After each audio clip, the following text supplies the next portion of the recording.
Hello everyone and welcome to my channel. My name is Nanye Ojibe and I am the creative mind behind McFay. Manifestations come fast and easy. Today on this channel, I am going to dive into another self-discovery lesson that I have learned. This is something personal to me that I have learned. I'm not going to say I'm a therapist.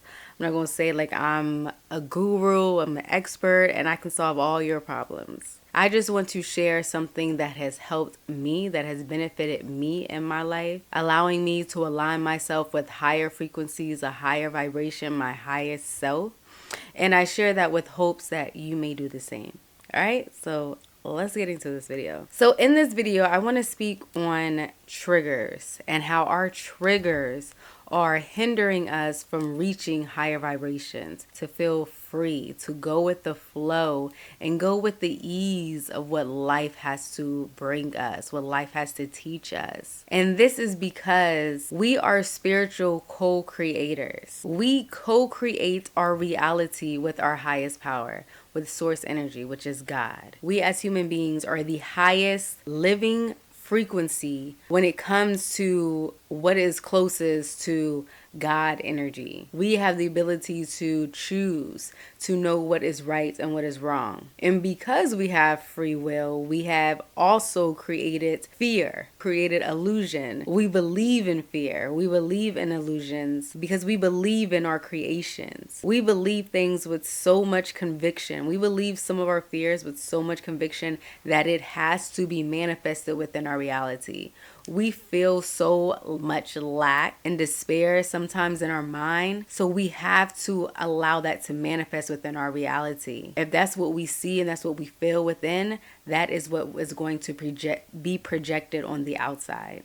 But it is really no such thing. There's no such thing as lack. There's no such thing as fear. The divine truth allows us to know that that is nothing more than an illusion. And sometimes illusions do look real. And that's also the definition, the acronym for fear: false evidence appearing real. It's appearing real. It's not real. And that essentially is kind of the foundation of our triggers. We can experience something in the present. We can believe that we are now unsafe because of a previous experience, but you're allowing yourself to get triggered because you still feel that fear within your body. And because every day is a new day, we are powerful co-creators and we are creating our reality right here in the now. When we feel triggered, when we feel that fear right now in the now, we are recreating it. We are recreating past experiences in the now. So essentially, we will always be triggered by it. And this reminds me of that Will Smith quote when he says, it's not our fault for what has happened to us, but it is our responsibility to fix it. So for me to release my triggers, because I was triggered a lot by what people said. I was triggered a lot by people and maybe remarks that they would say or actions that they would make. People were at the core of me being triggered because I've had so many bad past relationships when it came to dealing with people and relationships. And as time went on, I realized there was a pattern in all of my relationships where I would feel unsafe or I would feel like I would have to guard my heart, is because I was easily triggered. And if I am guarding my heart in every relationship, I am recreating that environment to where my heart needs to be guarded. So a lot of times I would hear things and see things that were not inherently there, but because I needed a reason to guard my heart, I would see it as that. I would create those scenarios in my reality. I would see it in my reality so I could feel aligned with my reality. That is how I believe our triggers work. We're still holding on to a previous conditioning or a thought within our body, within our mind. And in order to feel sane, we need to recreate it in the present moment. But once you release that trigger, once you can allow yourself to be set free from it, you can then vibrate higher and align yourself with the highest frequency. So I want to share these 2 lessons that helped me begin to release these triggers that I have within my body and within my mindset. And these lessons come from the book A Course in Miracles. The Course in Miracles is a spiritual text that teaches the path of inner transformation. And it does that by focusing on forgiveness, unconditional love, and the shift from fear to divine truth.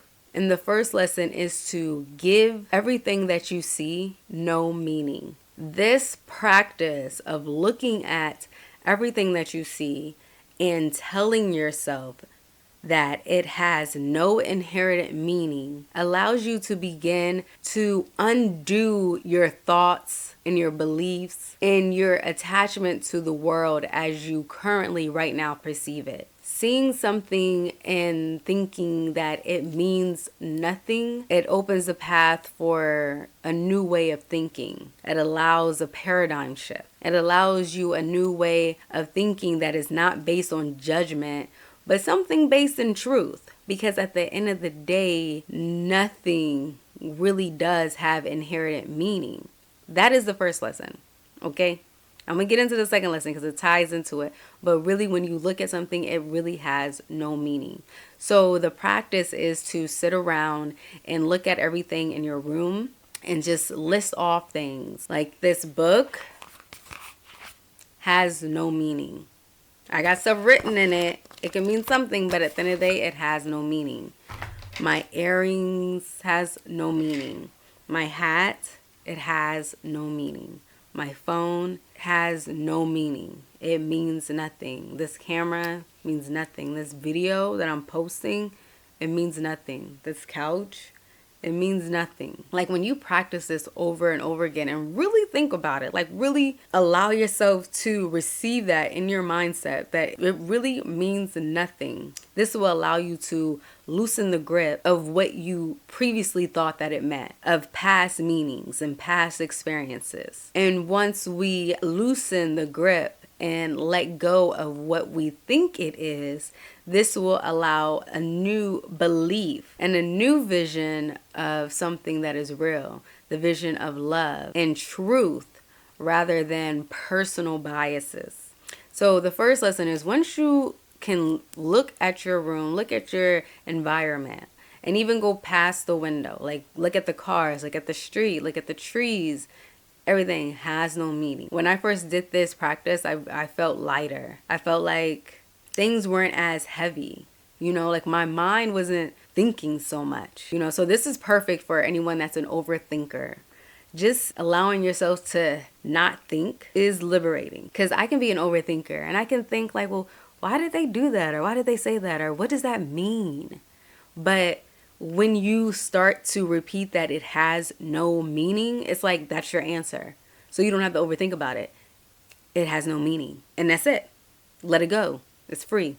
It's in the universe. So that's lesson 1, to think that it has no meaning. Now, lesson 2 is something that kind of amplified lesson 1. So when I said that it has no meaning, lesson 2 highlights that everything I see is something that I have gave it meaning. I have gave it all the meaning that it has for me. And that means that everything that I think has meaning is the meaning that I gave to it. It's not the universal meaning, but it's the meaning that I gave to it. It's a reflection of me. This is my creation. So it reminds me of that saying, beauty is in the eye of the beholder. Or that saying, one man's trash is another man's treasure. Or like, for example, this hat, it's my brand, it's McFay.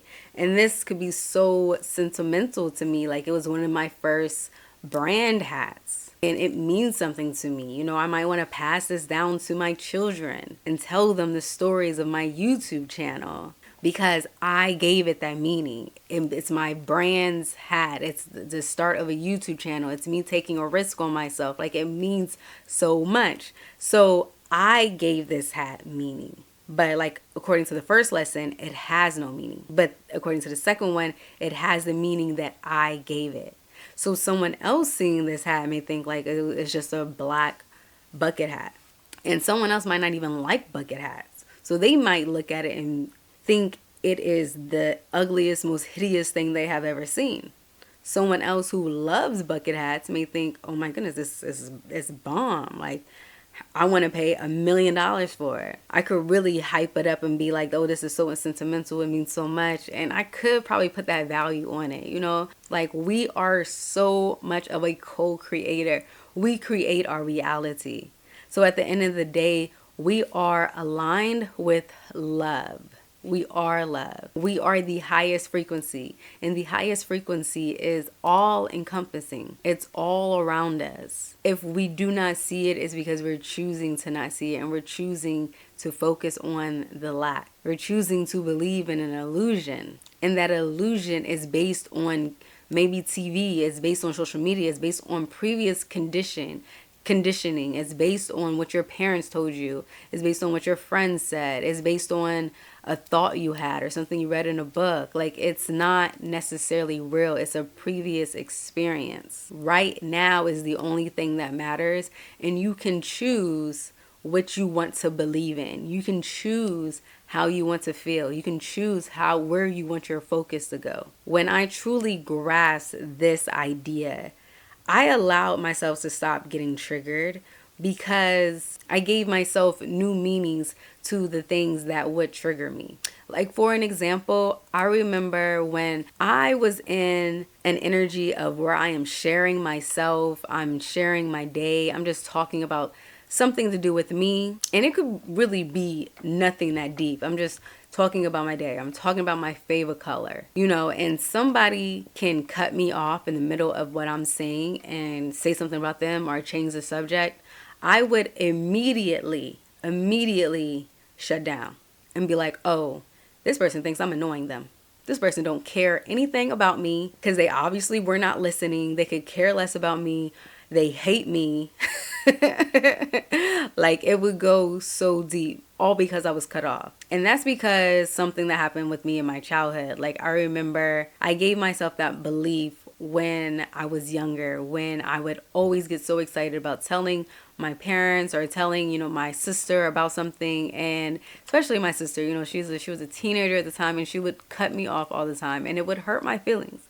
It would seriously hurt my feelings, and I carried that energy into all of my relationships. That if someone cuts me off, oh, this is taking me back to, okay, they don't care. They would rather be doing something else. So I would literally shut people down, shut people off, block them, keep it moving, all because they interrupted me.